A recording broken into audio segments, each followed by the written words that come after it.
This consideration deals with the question of what might have happened militarily if, instead of Germany attacking the Soviet Union on June 22, 1941, it had been the Soviet Union attacking Germany. This consideration does not seek to promote any of the published versions of history, but rather to encourage viewers to think for themselves by listing important facts. However, the fact that an attack by the Soviet Union, even a preventive war against the advancing Wehrmacht and its allies, was not impossible can be seen from other military aggressions by the Soviet Union during this period, which had been under a strong urge to expand westward since the time of Catherine the Great, who ruled in the 18th century. In the 20th century, this included the Finnish-Soviet Non-Aggression Pact, concluded in January 1932, the Winter War against Finland, which lasted from November 30th, 1939 to March 13th, 1940, or the War of Aggression against Poland, which had already been defeated by the Wehrmacht on September 17th, 1939. Or the invasion of the 3 Baltic states that took place in the spring of 1940, accompanied by mass deportations and strong Russification, which was only interrupted in the summer of 1941 by Operation Barbarossa. Or the occupation of Romanian Bessarabia, which took place between June 28 and July 3, 1940. I would like to emphasize that my consideration is not concerned with the question of whether the German so-called Barbarossa campaign was a preventive war of aggression or an invasion.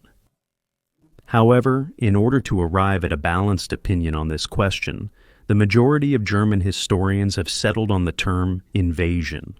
As is always the case with acts of war, it is important to look at the events that preceded them.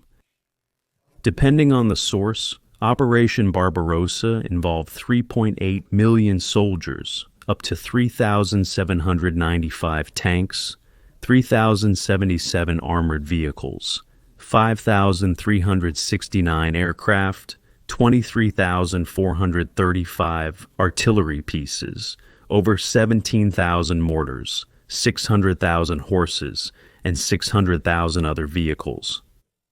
However, someone will have to explain to me how they supposedly managed to hide this massive army from the suspicious and forewarned Soviets for weeks.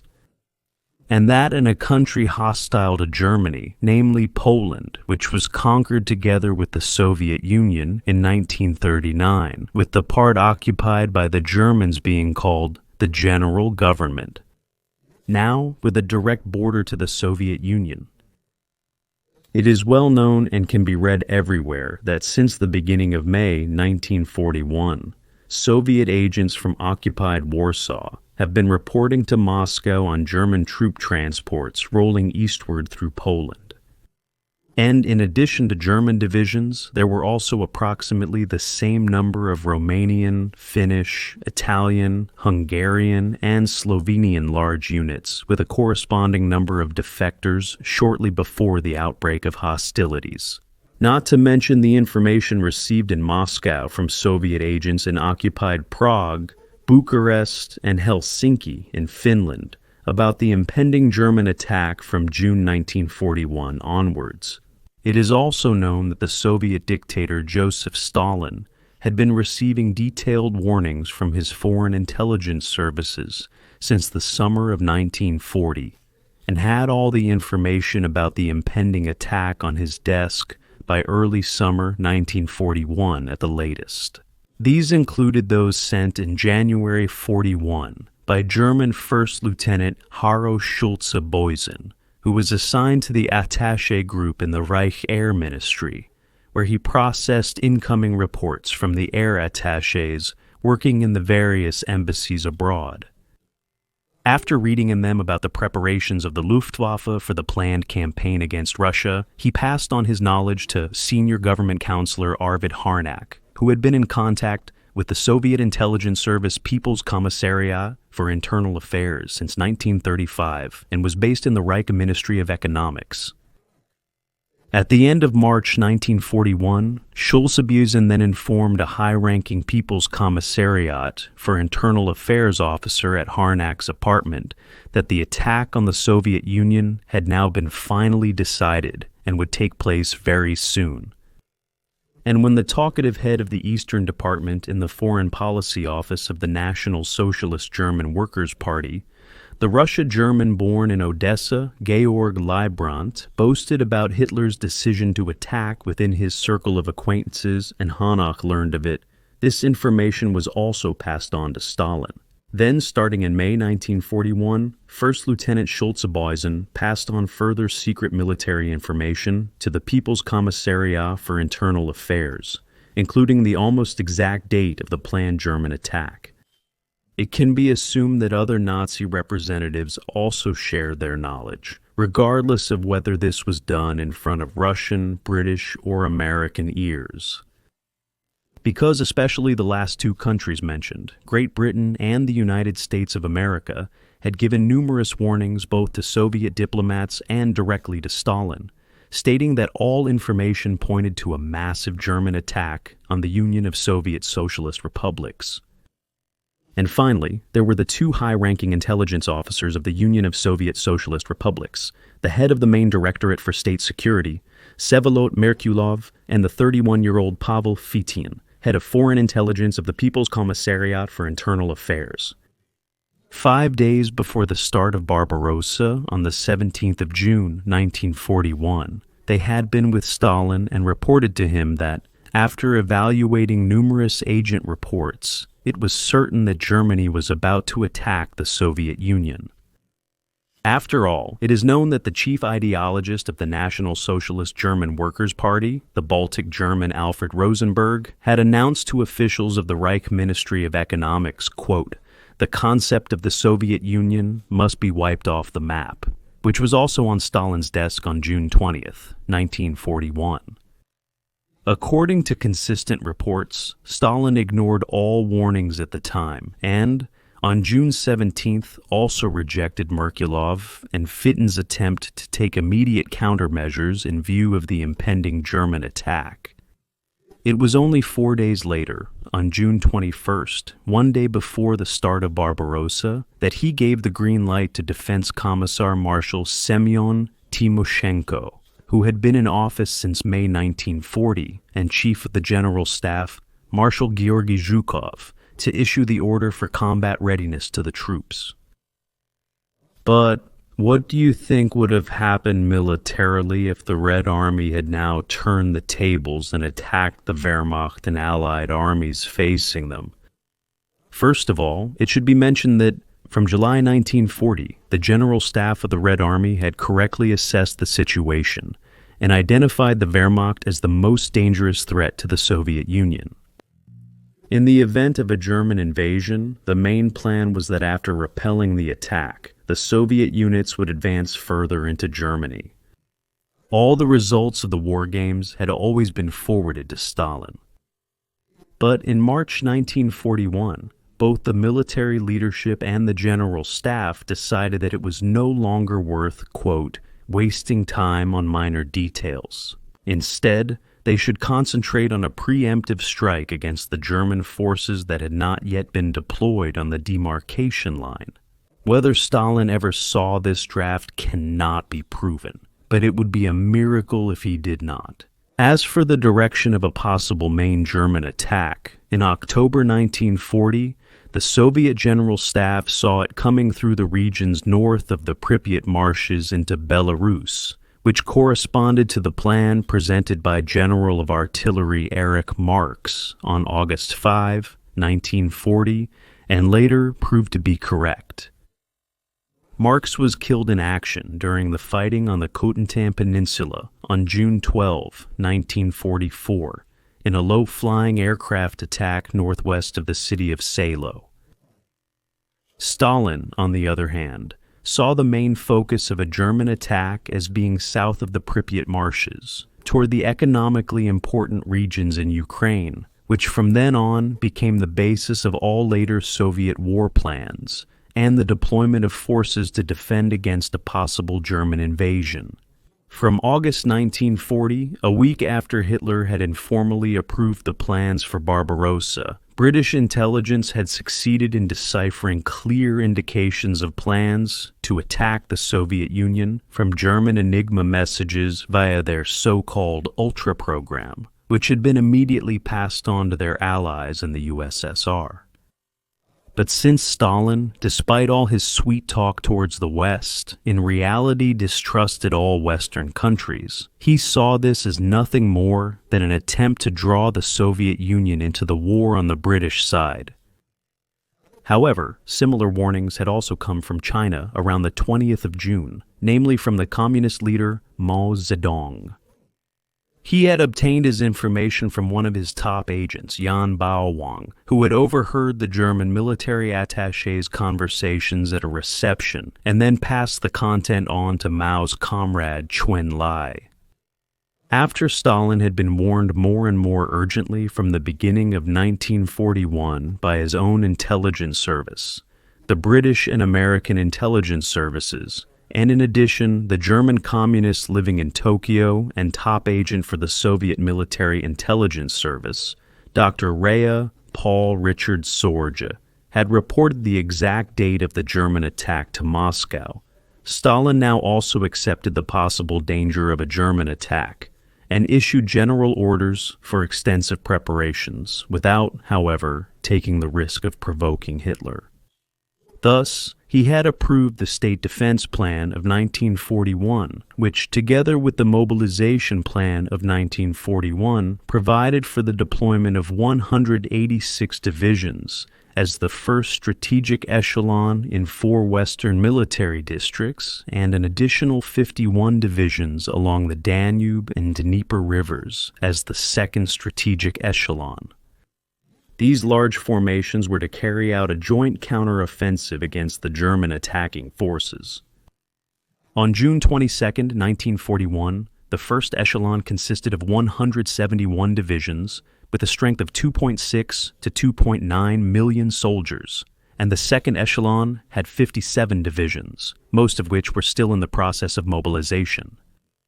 The high command of the Wehrmacht foreign armies, East, at that time, under Lieutenant Colonel Eberhard Kinzel, who committed suicide with his lover on the 25th of June 1945, only discovered the existence of this second squadron when German army units encountered them completely by surprise.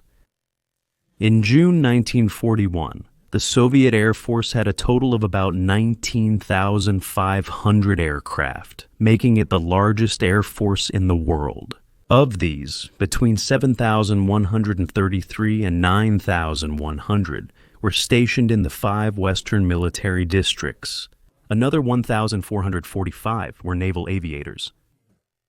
In 1941, the Red Army had between 5.3 and 5.5 million soldiers. In addition, there was a reserve of at least 14 million. Although there was a severe shortage of modern supply vehicles, on the 22nd of June 1941, the Red Army had about 33,000 artillery pieces and launchers, and over 23,000 tanks, of which 14,700 were combat-ready. In the Western military districts, which were the ones facing the Wehrmacht and the Allied armies, there were about 11,000 tanks. However, they were often in a miserable condition, and there was also a lack of ammunition and radios. The most modern German tank types used in 1941, which were clearly superior to Soviet tanks such as the Kliment Voroshilov, one named after Marshal Kliment Voroshilo, and the T-33, were not yet available in large numbers, with around 1,000 Kliment Voroshilov 1 and about T-33s around. In the autumn of 1939, the Red Army had also disbanded its mechanized corps and distributed some of the tanks to infantry divisions. But after evaluating the successful German campaign in France in May and June in 1940, these were reorganized into mechanized corps at the end of 1940, with a target strength of 1,031 tanks each. However, these massive tank formations were not only difficult to command, but were also stationed so far apart that there were sometimes gaps of up to 100 kilometers between them. When the general attack on them began in June 1941, the poorly trained monster formations, some of which were still being re-equipped, were often sent into battle without any provisions for refueling, ammunition, replenishment, or personnel replacements. The result? Often, entire large formations were destroyed after a single battle. The numerical superiority of the Red Army was completely offset by the far better training and organization of the Wehrmacht. All of this must be considered if one wants to mentally play out the idea of an attack by the Red Army on the Wehrmacht and its allies, who were positioned from the Baltic Sea to the Carpathians. Had this actually taken place, the neutrality pact concluded by the Soviet Union with Japan on the 13th of April 1941 would certainly have been helpful, as it would have kept the Union of Soviet Socialist Republics as back in the Far East. But since the distrustful Stalin continued to mistrust the Japanese, who had been allied with Germany since September 1940, he had left a considerable part of his large Far East forces there, which kept Japan in check. Regardless of that, there was such a large number of tanks, artillery, and aircraft in the Soviet Western districts that one can easily understand the meaning of the proverb about too many dogs being the death of the hare. And if Stalin had actually attacked in the summer of 1941, his strategic considerations would certainly have included the information provided by the already mentioned Dr. Richard Sorge, who was working for Soviet intelligence in Tokyo. The Soviet leadership learned from him in August 1941, 6 weeks after the German attack, that according to the Tripartite Pact concluded in September 1940 between Germany, Italy, and Japan, the Japanese would pursue different war aims than their ally Germany, namely, quote, the reorganization of the Greater Asian region. As a result, Stalin had large parts of the Soviet Far Eastern Army, which was especially well equipped for winter warfare, transported west in express trains, where they appeared completely unexpectedly for both the German High Command and the German military intelligence during the Battle of Moscow, which lasted from the 2nd of October, 1941, to the 31st of January 1942. The Wehrmacht was stopped about 30 kilometers before the Soviet capital and suffered a heavy defeat with high losses.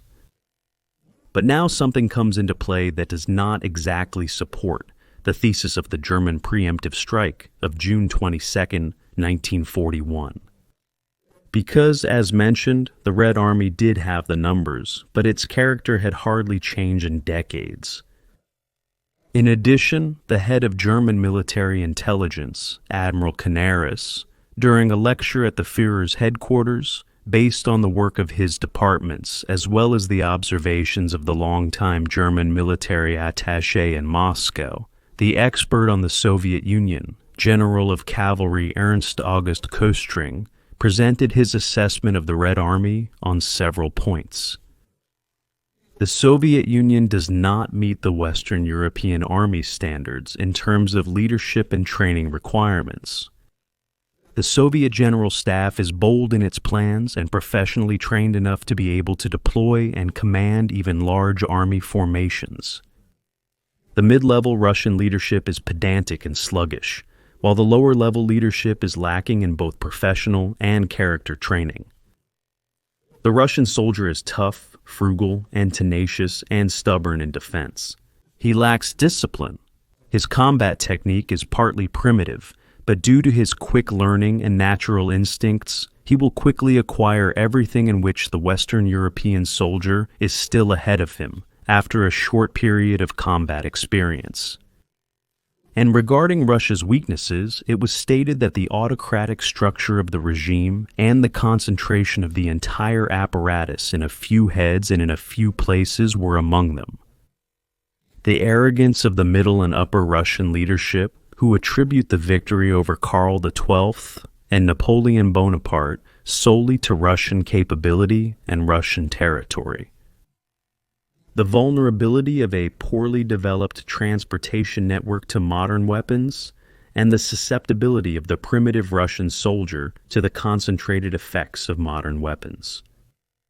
On the other hand, in the summer of 1941, at the time of a presumed Soviet attack, Germany possessed full technical and organizational superiority.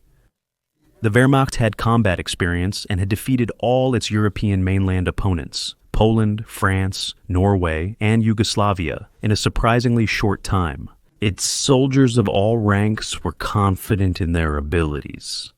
Their leaders and junior officers were excellently trained.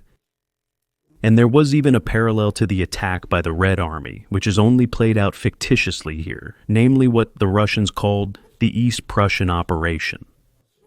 At the beginning of the First World War, they had tried, under the commander-in-chief of the front, or rather the army group, General of Cavalry Yakov Shilinsky, to conquer East Prussia with two Imperial Russian armies from August 14th to September 15th, 1914. The first was led by the Baltic German General of Cavalry, Baron Paul von Rennenkampf, consisting of 6.5 infantry and 5.5 cavalry divisions, and the Second Army under General of Cavalry Alexander Samsonov, consisting of 11 infantry and 3 cavalry divisions.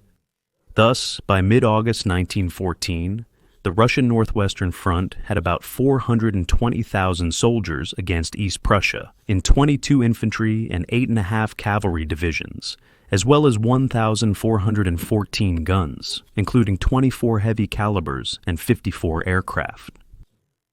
But why am I bringing up this military event, which has long been mostly forgotten in Germany now? Because the East Prussian operation serves as an example of how an attack by the Red Army on German territory would have played out if it had faced a Wehrmacht that was not worn down by 4 years of war, but was instead completely intact, highly motivated, and clearly superior in every respect when defending East Prussia, Pomerania, or Silesia. So, let's take a look back at that. After Rennenkampf's First Army crossed the border into East Prussia over a width of 70 kilometers in August 1914, it first encountered the vastly outnumbered 1st Prussian Corps under General of the Infantry Hermann von Francois in the Battle of Stallupönen on August 17th. This stubborn general only began a necessary tactical retreat after a sharp order from the 8th Army above him, and Colonel General Maximilian von Prittwitz and Gaffron, which meant that this opening battle of the First World War on the Eastern Front ended with a victory for the Russians, even though the German postcard industry turned it into a victory for themselves. However, Rennenkampf, assuming a complete German retreat from East Prussia, did not take advantage of his success, but instead halted and reorganized his forces. Then, however, he attacked along a broad front, and because the German division retreated, Russian troops temporarily occupied 2/3 of East Prussia. This was accompanied by brutal actions against the civilian population, senseless destruction of villages, arbitrary executions of civilians, rapes, and looting, events that you will only find mentioned after much searching in the works of German historians. When von Prittwitz, during the 2-day Battle of Gumbinnen that followed on August 19th, feared that his army could be encircled by the 2 Russian armies if the German reserves he had requested did not arrive, he ordered the 8th Army to retreat on the 20th. He also reported his intention to abandon East Prussia and take up a position behind the Vistula line. However, this retreat had been rejected by both the Quartermaster General, Major General Paul Grunert, and the tactically highly gifted 1st General Staff Officer of the 8th Army, Lieutenant Colonel Max Hoffmann, and in the meantime the Supreme Army Command under Field Marshal Helmut von Moltke the Younger had also recognized the obvious weakness of leadership of Prittwitz and his Chief of Staff, Major General Georg Graf von Waldersee, Both had been relieved of their duties on the 22nd of August, 1914. The new commander of the Eighth Army was General of the Infantry Paul von Hindenburg, who had been retired since 1911, with Major General Erich Ludendorff as his chief of staff. For both of them, the withdrawal from the original Prussian province without a fight, as proposed by Prittwitz, was simply impossible. Therefore, after their arrival, both decided to turn the tables and immediately go on the offensive, in order to first encircle and destroy Samsonov's Second Army, which was positioned in the south. In doing so, they used the already developed plans of the aforementioned First General Staff Officer, Lieutenant Colonel Max Hoffmann. What followed was the encirclement battle at Tannenberg, which lasted from August 26th to August 30th, and led to the almost complete destruction of half of General Samsonov's army, with around 120,000 Russians killed, wounded, or taken prisoner, while the German Eighth Army suffered only 13,058 casualties. After that, the 54-year-old General Samsonov shot himself on August 30, 1914, near the Karolinenhof Foresters Lodge, in the forest south of Willenberg, known as Wielberg since 1945, which is commemorated by this memorial stone erected by the Germans after the First World War. But there was still the First Army led by General Rennenkampf, which was now being supported by reserve units from the newly formed 10th Army and by General of Infantry Vasily Pflug. These two Russian armies were then confronted at the Masurian Lakes by the 8th German Army and the 11th Army Corps and the Guard Reserve Corps, which had been hastily brought in by rail from the Western Front, thereby reinforcing the German forces with 4 infantry divisions and 1 cavalry division. Then, in the battle at the Masurian Lakes, which lasted from September 6th to 14th, the Russians were driven out of East Prussia with losses 3 times higher than those of the Germans. After that, parts of the German 3rd Reserve Division advanced into Russian territory near Suwalki for the first time and captured this photograph.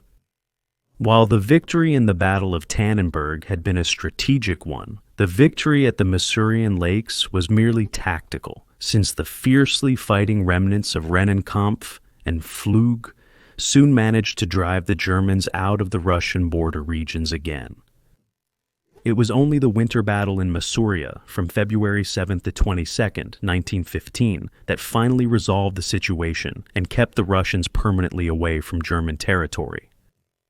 As for General Rennenkampf, after he refused to serve in the Red Army, formed by Leon Trotsky during the Civil War, he was murdered by so-called Bolshevik guards on April 1st, 1918. And Vasily Pflug, like many officers who were not Bolshevik-minded, went into exile in Yugoslavia, where during the Second World War he served in the Russian Protective Corps Serbia, which was about 17,000 men strong. This was an armed formation of the Wehrmacht, consisting mainly of anti-communist Russian immigrants and former prisoners of war. After the end of the war in 1945, Vasily Pflug moved to the United States of America, where he died in San Francisco in 1955 as a respected Russian veteran. Now, the East Prussian battles I described took place in 1914 during the great deployment of 7 German armies against France. But that also meant that, because of the Russian attack on East Prussia, Germany found itself in a 2-front war, both in the West and in the East. As far as the Eastern theater of war was concerned, the German military leadership had assumed that a serious deployment of larger Russian forces would not be expected until 6 to 8 weeks after the start of the war. However, since the Russian armies had been deployed virtually from a standing start under pressure from England and France, as here against East Prussia, the German High Command was now forced to withdraw the urgently needed reinforcements for the 8th Army, consisting of 2 Army Corps and a cavalry division, from the French Western Front and transfer them to the east, which were then promptly needed to reinforce the right flank at the Mana and, according to some historians, led to what the French called the miracle on the Mana, the German retreat and transition from mobile warfare to positional warfare. However, while the battles I have just described, which were fought by the Germans against the Russians and ended in victory during the First World War, all took place on German territory, the situation in the summer of 1941 was completely different. Because, except for England, which was separated by the Channel, and minus the neutral or unaffected areas, the countries lying to the north, west, south, and east of Germany had been eliminated as potential military enemies. Beyond that, the Wehrmacht was brimming with strength, was mostly well-trained, fully supplied with ammunition, and ready to strike. Furthermore, this time the German Allied armies did not have to be mobilized, equipped, and brought forward, but were already in their staging areas along the demarcation line running across occupied Poland, hundreds of kilometers east of the border with Germany.